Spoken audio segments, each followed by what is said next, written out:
네, 24-5회 강의를 시작하도록 하겠습니다. 이제 드디어 마지막 강의를 진행하게 되는 거죠. 물론 이 전체 책의 마지막 강의가 아니고요. 24번째 챕터의 마지막 강의를 말씀을 드리는 겁니다.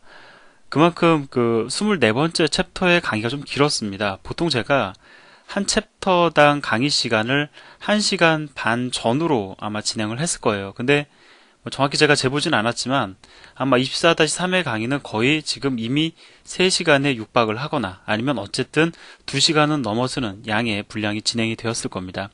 그만큼 파일 입출력과 관련해서는 우리가 좀 알아야 될 것들이 많다라고 볼 수가 있겠고요. 자, 24-5의 내용 마찬가지로 어렵지 않습니다. 어렵지 않은 내용, 무엇을 여러분들에게 설명을 드릴 것인지 제가 조금 더 정리를 하고 들어가도록 하겠습니다. 자, 파일이 있습니다. 이름이 중요한 건 아니고요. 그 다음에 FP, 그냥 FP 쓰면 뭘 썼는지 아마 아실 겁니다. 파일 구조체의 포인터 변수입니다. 자, 요 사이에 스트림이라는 것이 형성된다라고 봐도 되겠죠? 정확히 얘기를 하면 얘랑 스트림이 형성이 되는 게 아니죠. 얘 스트림이 형성이 되고 그 스트림에 접근할 때 사용되는 것이 이 FP, 파일 구조체의 포인터 변수가 되는 겁니다. 그리고 이 FP는 이 파일을 대상으로 해서 fopen 함수 호출을 통해서 얻게 되는 포인터 값을 저장하는 포인터 변수가 되는 거죠. 자, 여기까지 우리가 아는 내용입니다. 근데 제가 그 24번째 챕터를 설명을 하면서 앞부분에서 이걸 말씀을 드린 적이 있습니다. FP가 가리키는 파일 구조체 변수. 실제로 가리키는 건 파일 구조체 변수죠. 자, 그리고 이 파일 구조체 변수에는 그 스트림을 형성한 파일에 대한 정보가 담긴다 라고 말씀을 드렸습니다. 예를 들어서 FP가 가리키는 파일이 a.txt다 라고 하면, 자, 참고적으로 제가 이것을 복습시켜 드리는 이유가 있어요. 그것과 관련이 되는 내용이기 때문에 그렇습니다. 자, 그러면 이 파일 구조체 변수에는, 운영체제가 만드는 이 파일 구조체 변수에는 a.txt라는 파일의 정보가 채워진다라는 것을 앞에서 제가 여러분들에게 말씀을 드렸습니다. 자, 그럼 과연 여기에 채워지는 정보가 무엇인지에 대해서 좀 얘기를 해봐야 될 텐데, 그에 앞서서 여러분들이 아셔야 될 게 뭐냐면, 제가 여러분들에게 파일이라는 이름의 구조체에 대해서는 언급을 드렸지만 실제로 파일 구조체가 어떻게 생겨먹은 녀석인지에 대해서는 언급을 드린 적이 없습니다. 예를 들어서 멤버가 뭐가 있고 등등에 대해서는 설명을 드린 적이 없어요. 자, 왜 설명을 못 드렸냐면은 파일이라는 이름의 구조체 자체는 표준입니다. 얘는 표준이에요. 근데 그러니까 파일이라는 이름이 표준인 겁니다. 이름이 표준이에요. 자, 이름은 표준인데 그 정의 형태는 표준이 아닙니다. 이건 뭘 뜻하는 거냐? 여러분들이 사용하는 시스템에 따라서, 자, 시스템이라는 것은 운영체제와 컴파일러를 총칭해서 말씀을 드리는 겁니다. 시스템에 따라서 예를 들어 A라는 시스템이 있고 B라는 시스템이 있어요. 그러면 A라는 시스템, B라는 시스템 사용하는 컴파일러도 다를 것이고 그 다음에 운영체제도 다르다고 가정을 해봅시다. A 시스템에서 사용하는 파일 구조체와 B 시스템에서 사용하는 파일 구조체, 이름은 같고 하는 역할은 같겠지만 정의되어 있는 형태는 다를 수 있다라는 겁니다. 자, 뭔가 이렇게 좀 다르다, 아니면 제가 오픈을 시켜드리지 않으면 여러분 당황스러우실 수 있는데 제가 지금 말씀드린 대로 이해하시는 것이 가장 정답입니다. 자, 그러면 자, 파일 구조체 어떻게 이해를 해야 되느냐? 사실은 그 표준에서 이름만 정의를 하고 멤버를 갖다가 정의하지 않은 이유는 어디에 있냐면, 기본적으로 파일 구조체에는 파일에 대한 정보가 담긴다라는 것까지는 사실 표준이에요. 근데 그 이상 여러분들에게 언급하지 않는 이유는 뭐냐면 이런 겁니다. 파일 구조체 변수 있잖아요. 자동적으로 생성되는 파일 구조체 변수에 직접 접근하는 것을 허용하지 않기 위한 것입니다. 즉, 파일 구조체 변수는 우리가 예를 들어서요. fput 캐릭터 함수 호출하게 되면은 얘와 이제 또 관계가 이어집니다. 예를 들어서 여러분들이 파일 입출력을 진행할 때마다 여기에 저장된 데이터들이 변경이 이루어지는데, 그런 변경들을 갖다가 여러분들이 직접 접근해서 변경하는 걸, 어떤 데이터를 갖다 변경하는 것을 허용하기를 원치 않았기 때문에 오픈을 하지 않고 있다는 겁니다. 따라서 제가 지금 이 정도 말씀을 드렸는데 파일 구조체 도대체 어떻게 생긴 거야? 라고 찾아가서 열어보신들 별 의미가 없다라는 겁니다. 왜? 운영체제마다 달리 정의될 수 있기 때문에 그렇습니다. 자, 그런데 한 가지는 우리가 알고 넘어가길 원해요. 가장 중요한 겁니다. 자, 파일 구조체 변수에는 어떠한 정보가 담기냐면은 그 멤버의 이름, 그 멤버 중에 하나가 이름이 뭐냐면 파일 위치 지시자라는 이름을 갖고 있는 멤버가 있습니다. 자, 파일 위치 지시자. 한글식 표현인데요. 그러니까 쉽게 말씀을 드리면 파일의 어떤 특정 위치를 갖다가 가리키는 멤버가 있다는 겁니다. 요 그림 조금 구체적으로 다시 한번 그려볼까요? 핵심되는 부분만 제가 잘라서 얘기해 보겠습니다. 자, a.txt가 있고요. 그 다음에 파일 구조체 변수가 만들어지고 실제로 fp는 얘를 가리키게 되는 거죠. 그 다음에 얘는 a.txt에 대한 정보로 채워지게 됩니다.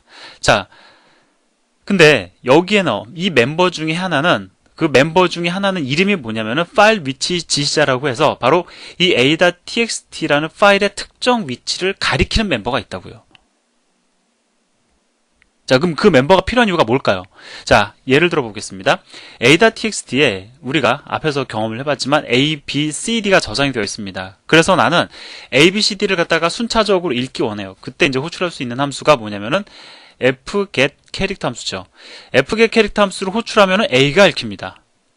자, 또 한 번 호출하면은 뭐가 읽히죠? b가 읽혀요. 넘어간 겁니다. a에서 b로 넘어간 겁니다. 근데 왜 또다시 A가 읽히지 않고 B가 읽힐까요? 우리 이거 사실 너무나도 당연스럽게 받아들입니다.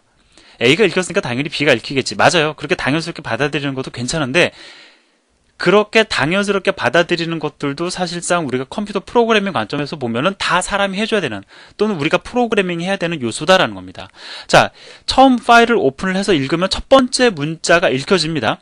근데 그 다음에 또 한번 fcat 캐릭터 함수를 호출을 하면 B가 읽혀요. 또 호출하면 C가 읽힙니다. D가 읽힙니다. 이건 뭘 뜻하는 거죠?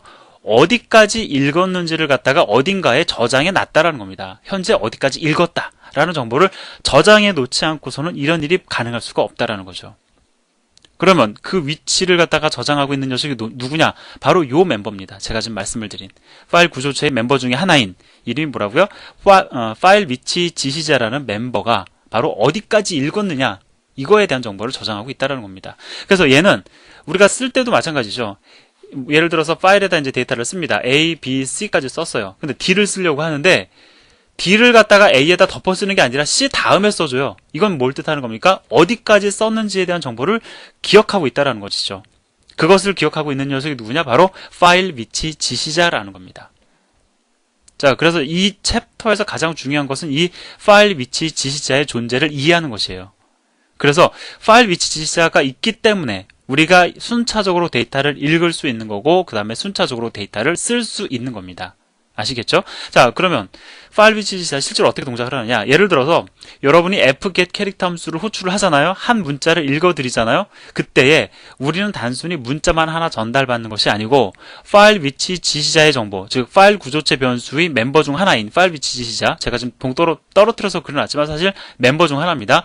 여기에 저장된 값이 변경이 됩니다. 왜? 어디까지 읽었는지를 기록하는 것이 파일 위치 지시자인데 fget 캐릭터 함수를 호출했다는 건 한 문자 읽었다라는 거죠. 따라서 그 다음 문자를 읽도록 얘가 가리키는 위치를 갖다가 바꿔놔야 되기 때문에 이 값의 변경이 일어나는 겁니다. 그럼 fget 캐릭터만 바뀔까요? 여러분이 지금까지 공부해왔던 입출력 함수 그 무엇이든지 간에 호출될 때마다 파일 위치 지시자에 저장된 값은 바뀌기 마련입니다. 그래야지만 순차적으로 데이터를 라이트할 수 있고 순차적으로 데이터를 리드할 수 있기 때문에 그렇다라는 거죠. 자, 그래서 이제 어떤 것들도 우리가 이제 생각을 해볼 수가 있냐면 예를 들어서 파일에 A, B, C, D, E, F까지 저장이 되어 있는데 제가 D까지 읽었어요. 만약에 파일 위치 지시자의 위치를 갖다가 다시 A로 옮겨 놓을 수 있다면 fget 캐릭터 함수 호출되었을 때 무엇이 읽혀져야 될까요? 그러니까 이렇게 생각을 하세요. A 읽었습니다. B 읽었습니다. C 읽었습니다. C까지 읽었으니까 파일 위치 지시자는 얘를 가리키겠죠? 얘 읽어야 된다. 근데 이 순간 이 파일 위치 지시자에 저장된 값을 변경을 해가지고 다시 맨 앞에 저장된 문자를 가리키게 했다고요. 그때 fget 캐릭터 함수가 호출되면은 어떠한 문자가 읽히겠습니까? D가 아니라 A가 읽히겠죠. 즉 파일 위치 지시자라는 것을 갖다가 그 파일 위치 지시자에 저장된 값을 변경시킴으로 인해 가지고 내가 데이터를 어디서부터 읽겠다 아니면 이전에 읽었던 어떤 위치로 옮겨가 가지고 내가 거기서부터 데이터를 다시 읽어 내려가겠다 이런 것들이 가능하다라는 겁니다. 자, 그러면 굳이 뭐 이렇게 파일 위치 지시자를 갖다가 옮길 필요가 있나요? 라고 물어보실 수 있는데 그럴 필요 무지 많습니다. 예를 들어서요, 특히 바이너리 파일 같은 경우에는 뭐 텍스트 파일도 마찬가지지만은 뭐 여러분들 뭐 엠팩과 관련된 mp4 다 아시죠? 뭐 뭐 동영상 관련된 포맷들 많잖아요.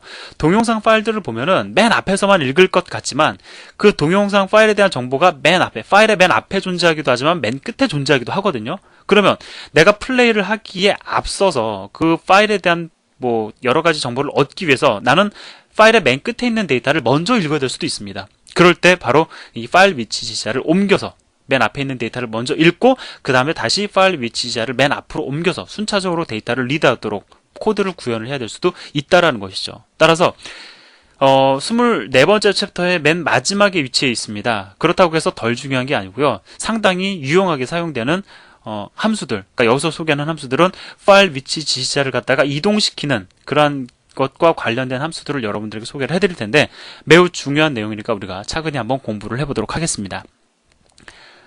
제가 여기서 강의를 한번 끊고 이제 새로 녹음을 다시 할 텐데요. 그러니까 24-5에 지금이 첫 번째 강의고 다시 이제 녹음하는 것이 두 번째 강의가 되겠죠. 제가 지금 말씀드린 내용 잘 이해하셨다라고 하면은 거의 뭐 90% 이해를 하셨다고 해도 과언은 아닙니다. 예, 그럼 다음 시간에 또 이어서 강의를 진행하도록 하겠습니다. 감사합니다.